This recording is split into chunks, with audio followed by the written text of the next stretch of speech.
um privilégio poder partilhar com você nesta noite a preciosa palavra de Deus. E eu convido você para abrir comigo a sua Bíblia na carta de Tiago, capítulo 3, e nós vamos ler do verso 1 ao verso 12. Tiago, capítulo 3, versos de 1 a 12. Depois que nós terminarmos a leitura, eu peço que você continue com a sua Bíblia aberta, porque é muito importante você acompanhar comigo a exposição desta passagem. Tiago diz assim: meus irmãos, não vos torneis muitos de vós mestres, sabendo que havemos de receber maior juízo, porque todos tropeçamos em muitas coisas. Se alguém não tropeça no falar, é perfeito varão, capaz de refrear também todo o corpo. Ora, se pomos freios na boca dos cavalos para nos obedecerem, também lhes dirigimos o corpo inteiro. Observai igualmente os navios que, sendo tão grandes e batidos de rijos ventos, por um pequeníssimo leme são dirigidos para onde queira o impulso do timoneiro. Assim também a língua, pequeno órgão, se gaba de grandes coisas. Vede como uma fagulha põe em brasas tão grande selva. Ora, a língua é fogo, é mundo de iniquidade. A língua está situada entre os membros do nosso corpo e contamina o corpo inteiro. E não só põe em chamas toda a carreira da existência humana, como também é posta ela mesma em chamas pelo inferno. Pois toda espécie de feras, de aves, de répteis e de seres marinhos se doma e tem sido domada pelo gênero humano. A língua, porém, nenhum dos homens é capaz de domar. É mal incontido, carregado de veneno mortífero. Com ela bendizemos ao Senhor e Pai, também com ela amaldiçoamos os homens feitos à semelhança de Deus. De uma só boca procede bênção e maldição. Meus irmãos, não é conveniente que estas coisas sejam assim. Acaso pode a fonte jorrar do mesmo lugar o que é doce e o que é amargoso? Acaso, meus irmãos, pode a figueira produzir azeitonas ou a videira figos? Tampouco fonte de água salgada pode dar água doce. Eu gostaria de conversar com vocês sobre o seguinte tema hoje à noite: cuidado com as suas palavras. Bom, esta carta foi escrita por Tiago. É preciso prestar atenção que este Tiago aqui não é o Tiago apóstolo, irmão de João, porque aquele foi morto em Jerusalém, por ordem de Herodes Agripa I. Este Tiago aqui é o Tiago irmão de Jesus, filho de Maria, que foi um dos líderes da igreja de Jerusalém. Este Tiago era um dos colunas da igreja de Jerusalém. E esta carta que ele escreveu é chamada de o livro de Provérbios do Novo Testamento, porque é uma carta prática, que trata de assuntos práticos. Ele traz no bojo desta carta quais são as evidências de uma pessoa salva pela fé.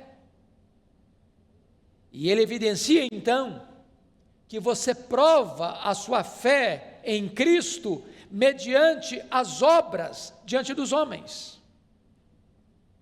E um dos assuntos práticos que Tiago trata nesta carta é exatamente a questão do cuidado com a língua.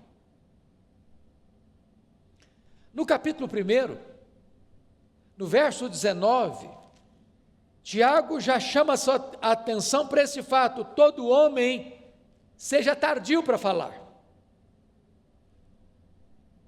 O silêncio é mais eloquente do que o falatório desproposital.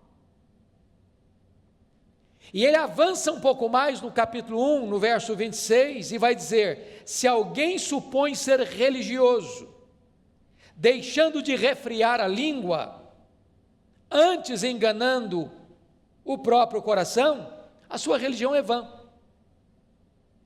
O que Tiago está dizendo, que se de fato você e eu somos religiosos, no sentido de sermos legítimos cristãos, isso implica em que a nossa língua terá controle, haverá domínio próprio. Quem está no comando da nossa vida é o próprio Espírito de Deus. E isso também na área da comunicação. No livro de Provérbios, lá no capítulo 18, verso 21, está escrito assim: a morte e a vida estão no poder da língua. Quem bem a utiliza, come do seu fruto. Então você pode dar vida ou você pode matar os seus relacionamentos, dependendo da maneira como você se comunica. No livro de Provérbios ainda, há um texto que para mim é emblemático. E eu gostaria que você, com a Bíblia aberta comigo, pudesse observar esse texto, porque ele trata de 6 pecados que Deus aborrece, e de um 7º pecado que a alma de Deus abomina, que é o ponto culminante da abominação divina. Quais são esses 6 pecados que a alma de Deus aborrece? Primeiro, ele diz aí, olha comigo o verso, capítulo 6, 17, olhos altivos. Deus não tolera gente soberba. Segundo, língua mentirosa. O mentiroso aborrece a Deus. Terceiro, mãos que derramam sangue inocente. Pensa comigo hoje em quantos abortos são praticados no Brasil. Quantos bebês que são martirizados, trucidados, esquartejados no ventre materno e sugados de lá, do sacrário mais bendito da vida, o ventre, como uma verruga pestilenta. Isso aborrece a Deus. Depois o texto diz, em 4º lugar, coração que trama projetos iníquos, gente que fica maquinando mal. Deus aborrece isso. Depois Deus diz, pés que se apressam a correr para o mal, gente que não só concebe, mas tem pressa para praticar o mal. Deus aborrece isso.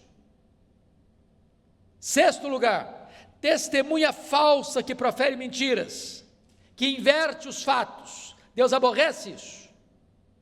Mas o 7º pecado que a alma de Deus abomina, preste atenção, é este: o que semeia contendas entre irmãos. O que eu fico impressionado é que Deus diz que esse pecado é mais grave aos seus olhos do que o assassinato. Já pensou nisso? Pessoas que jogam um irmão contra o outro, pessoas que usam a sua língua para provocar contendas, brigas, discórdias, dissensões, que maculam a imagem do seu irmão diante de outro irmão, para destruir a sua reputação. A Bíblia diz que Deus abomina isso. Deixa eu lhe dar um exemplo. Está lá no primeiro livro de Samuel, quando Saul, já insano, perseguiu o seu genro, Davi, para matá-lo. E diz a Bíblia que nessas fugas de Davi, não porque Davi tivesse medo do seu sogro, ou porque Davi fosse covarde, Davi tinha consciência de que não podia tentar contra o seu sogro, vingar-se do seu sogro.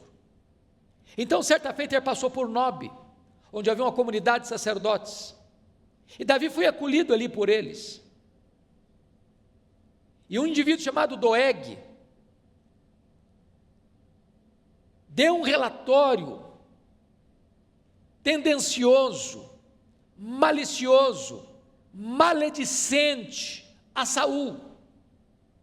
E Saul se enche de fúria e vai a Nobe e mata 85 sacerdotes. Mata homens, crianças, uma chacina, um derramamento de sangue, porque alguém maldoso joga uma pessoa contra outra e cria um cenário terrível de conspiração que leva à morte de muitos inocentes. A língua é perigosíssima. Então, cuidado com a sua língua, cuidado com as suas palavras. Voltando ao texto que lemos para expô-lo, abra comigo então, lá em Tiago 3. E Tiago começa alertando para o seguinte fato, olha comigo, versículos 1 e 2. Meus irmãos, não vos torneis muito sabendo que havemos de receber maior juízo. Então, preste atenção. Quanto mais alta a posição que você tiver, mais de você será exigido. Quanto mais privilégios, mais responsabilidades. O grau de exigência vai crescer. Mas no verso 2 ele diz assim: porque todos tropeçamos em muitas coisas. A primeira realidade que eu noto nesse versículo é que Tiago está sendo prático e honesto. Se você é uma pessoa honesta, você sabe que você também, como eu, nós tropeçamos. Tropeçamos na nossa própria língua. Quantas vezes nós falamos quando não devíamos ter falado? Quantas vezes nós nos calamos quando deveríamos ter falado? Quantas vezes as nossas palavras não foram as melhores, não trouxeram edificação? Quantas vezes as nossas palavras não transmitiram graça aos que nos ouviram? Então, todos nós tropeçamos em muitas coisas, e Tiago diz: se alguém não tropeça no falar, é perfeito varão, capaz de refrear todo o seu corpo. Então, diante deste aspecto, Tiago vai nos ensinar 3 lições aqui que eu quero destacar do texto. Primeiro, é que a língua tem o poder de dirigir, é isso que ele trata nos versos 3 e 4. Segundo, a língua tem o poder de destruir, é o que ele trata nos versos 5 a 8. Terceiro, a língua tem o poder de deleitar, trazer prazer, é o que ele fala dos versos 9 a 12. Então eu quero tratar com você desses 3 aspectos da língua. Ela dirige, ela destrói e ela deleita. Vamos olhar então a primeira lição. A língua tem o poder de dirigir. E no verso 3, ele compara a língua como um freio de um cavalo. Um cavalo é um animal doméstico, que é usado para o trabalho doméstico, ou para montar, ou para o serviço. Ele tem uma força descomunal. Você não consegue medir forças com um cavalo. Porém, quando o cavalo é domado, você põe nele um freio. E mesmo que uma criança suba na sela, com as rédeas na mão, aquele cavalo obedece o comando. O que Tiago está dizendo, que a nossa língua pode nos dirigir, como um freio dirige um cavalo, e toda a nossa força, e toda a nossa energia, pode ser canalizada para o bem e não para o mal, para um bom serviço e não para um desastre. A segunda figura que Tiago usa, está no verso 4, eu peço que você observe comigo. Ele compara a língua que dirige como um leme de um grande navio, que singrando os mares encapelados, enfrentando as ondas revoltas, nos mares da vida, aquele pequeno leme, o timoneiro consegue conduzir o navio para não se chocar contra as rochas, para não enfrentar um iceberg, para não ir ao naufrágio trazendo prejuízos, perdas e desastres, com muitas mortes. Então Tiago está dizendo que da mesma maneira que um leme pode conduzir, o timoneiro pode conduzir o navio nos mares revoltos da vida, se você tiver domínio na sua língua, se a sua língua estiver domada pelo Espírito Santo, você vai ser conduzido em segurança, não permitido que você produza desastres por onde você passar. Este é o primeiro aspecto. Bom, você conhece tantas pessoas que por causa das suas palavras levam pessoas à ruína. Eu já assisti alguns filmes, por exemplo, da Segunda Guerra Mundial. É sabido de todos que Adolf Hitler era um orador que eletrizava as multidões. Ele conseguia manter presa uma vasta multidão com os seus discursos eloquentes, mas induzindo essas pessoas para o mal, para a destruição, para a ruína. E foi um dos homens mais perversos da história, um homem que manchou suas mãos de sangue e deixou um legado inglório, vergonhoso, desastroso para a história da humanidade, porque esse dom da palavra foi usado para o mal. Ao mesmo tempo, você pega o exemplo de Martin Luther King, que foi um homem que usou o seu discurso, não para provocar desavença, dissensão, guerra, mas num tempo de grandes tensões no seu país, de segregação racial, ele consegue fazer um grande movimento de paz,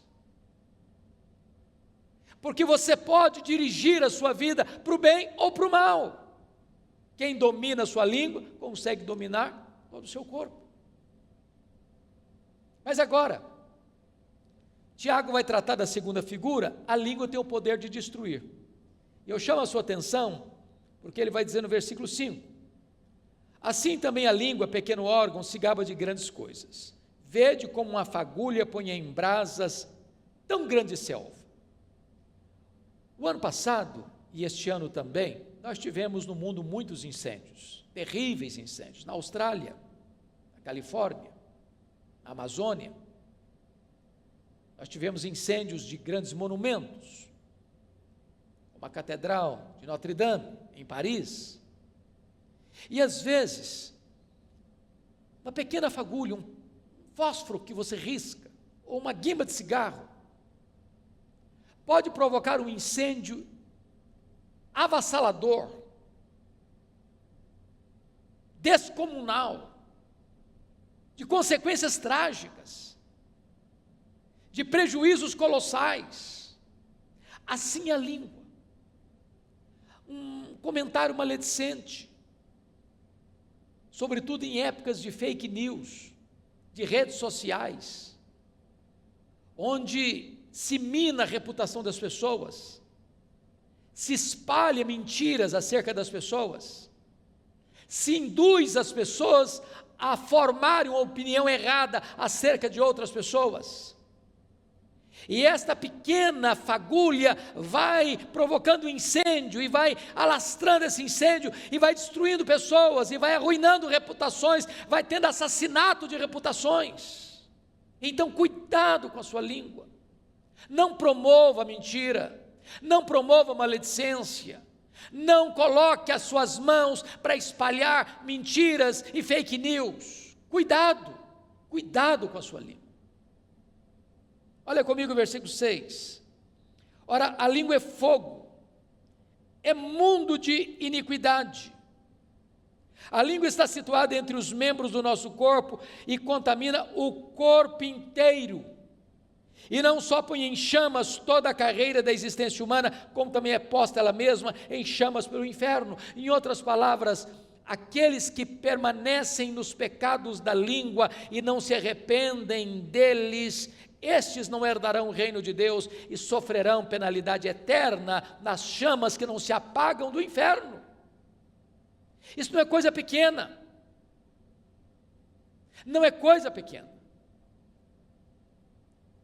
Nós já falamos aqui, à luz de Provérbios 6, que este é o pecado que a alma de Deus abomina. Mas deixa eu dizer algo para você ainda. Além da língua ser perigosa,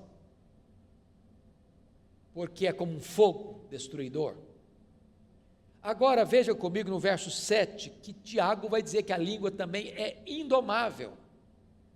Pois toda espécie de feras, de aves, de répteis e de seres marinhos se doma e tem sido domada pelo gênero humano. Então, as aves, os animais da terra e os peixes do mar, os voláteis, os anfíbios, os peixes e os animais que rastejam pela terra, todos podem ser domados, todos, e domados pelo homem. Agora olha comigo, por gentileza, o verso 8. A língua, porém, nenhum dos homens é capaz de domar. E Tiago prossegue, é mal incontido. É mal incontido. Eu não sei quanto a você, mas eu reconheço tantas vezes a minha insensatez.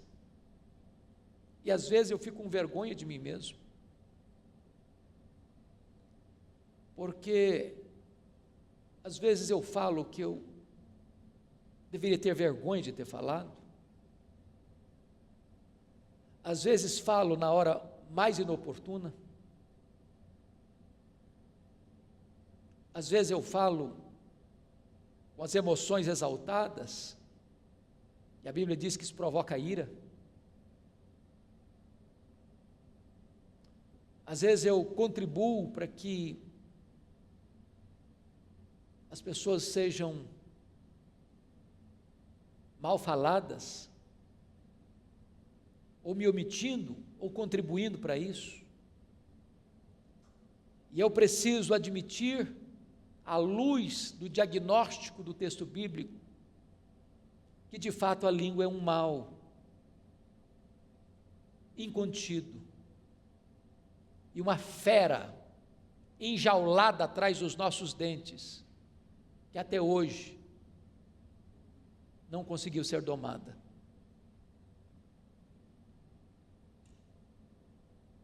Se essa fera não tem sido domada, mais do que nunca, vale então o alerta: cuidado com as suas palavras. Palavras que saem da nossa boca não voltam mais. São como uma flecha que é atirada.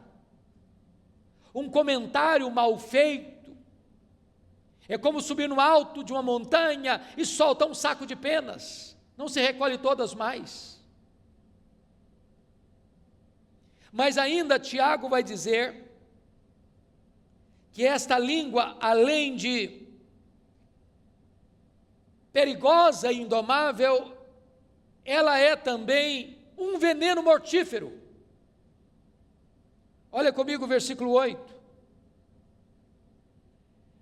Ela é carregado de veneno mortífero. E esse veneno é pior que o veneno de uma cobra. Porque o veneno da cobra é o próprio Deus quem coloca nela.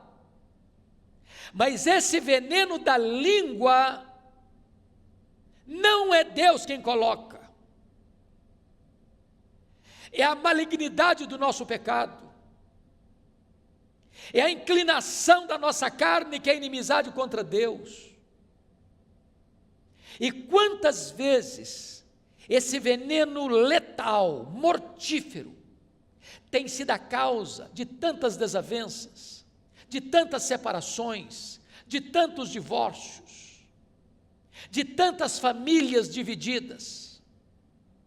de tantas igrejas em conflitos, de tantos relacionamentos desfeitos, de tantas inimizades estabelecidas, de tantas guerras promovidas, de tanto derramamento de sangue.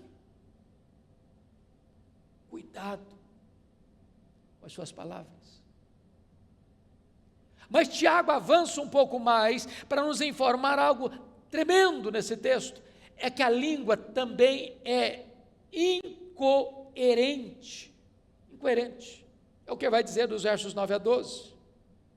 No verso 9 ele diz: com ela bendizemos ao Senhor e Pai, também com ela amaldiçoamos os homens feitos à imagem e semelhança de Deus. Meus irmãos, quantas vezes você acaba de sair de um culto devocional, onde você cantou hinos, fez orações, proclamou a palavra de Deus, e às vezes até mesmo dentro do pátio da igreja, após o serviço sagrado, a conversa muda, o assunto muda, um irmão fala mal do outro, um irmão critica o outro, um irmão joga o irmão contra o outro, ao mesmo tempo que com esta língua eu louvei a Deus, com a mesma língua, e daqui a pouquinho eu já estou falando mal do meu irmão que foi feito à imagem e semelhança de Deus. Que incoerência! E Tiago então vai fechar, e eu termino também, com mais duas figuras. No verso 11, ele vai dizer que a língua é como uma fonte. Acaso pode a fonte jorrar do mesmo lugar o que é doce e o que é amargo? E depois a última figura que ele usa é a figura do fruto, no verso 12. Acaso, meus irmãos, pode a figueira produzir azeitonas, ou a videira figos? Olha que coisa interessante, você já viu isso? Você já foi numa fonte? Você vai lá hoje, a água é doce, aí você volta no outro dia, a água está salobra, aí você volta no terceiro dia, ficou doce de novo, você volta no quarto dia, está salgada. Não existe isso. Ou a fonte é salobra, ou é água doce, ou é água boa, ou é água ruim.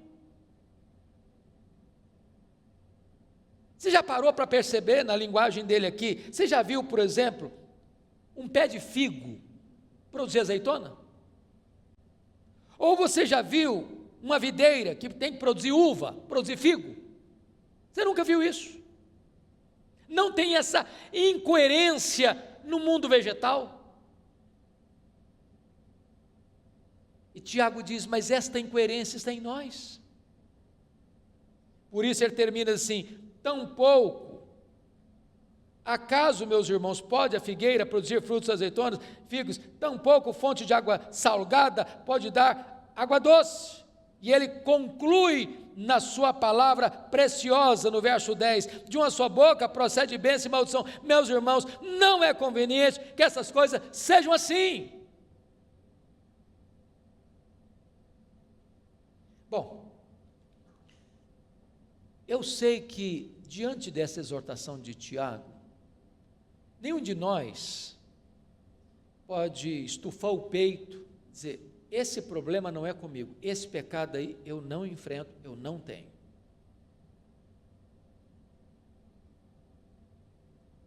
Se formos honestos, temos que vestir todos nós a carapuça e dizer, pô, Tiago está falando, é comigo, é com você. Qual a orientação que a Bíblia nos dá? Meus irmãos, não é conveniente que seja assim. Nossa língua não deve ser incoerente. Não pode ser hoje uma fonte de água boa, doce, e amanhã uma fonte de água salgada. Não pode hoje esta fonte, conforme diz o verso 10, proceder dela bênção, e amanhã a mesma fonte proceder maldição. Então peço a sua vênia, para encerrar, lendo um texto da Bíblia com você, que é Efésios capítulo 4, verso 29, e aqui com a leitura desse texto eu encerro. Olha o que Paulo vai nos ensinar sobre este assunto. Efésios 4, 29, ele diz assim: não saia da vossa boca nenhuma palavra torpe, palavra suja, e sim, unicamente, a que for boa para edificação. Se não é para edificação, fica calado. E ele diz mais, conforme a necessidade. Tem hora que não é hora de falar, não, é hora de ficar calado mesmo, só se for necessário. E ele diz mais, e assim transmita graça aos que ouvem. Ou seja, a minha palavra precisa ser abençoadora, precisa melhorar o ambiente, precisa trazer alegria, precisa trazer restauração, precisa costurar a unidade, precisa construir pontes em vez de cavar abismos. Então que Deus nos ajude, que Deus tenha misericórdia de nós, e fica aqui o alerta, cuidado com as suas palavras. Pastor Arival, por gentileza.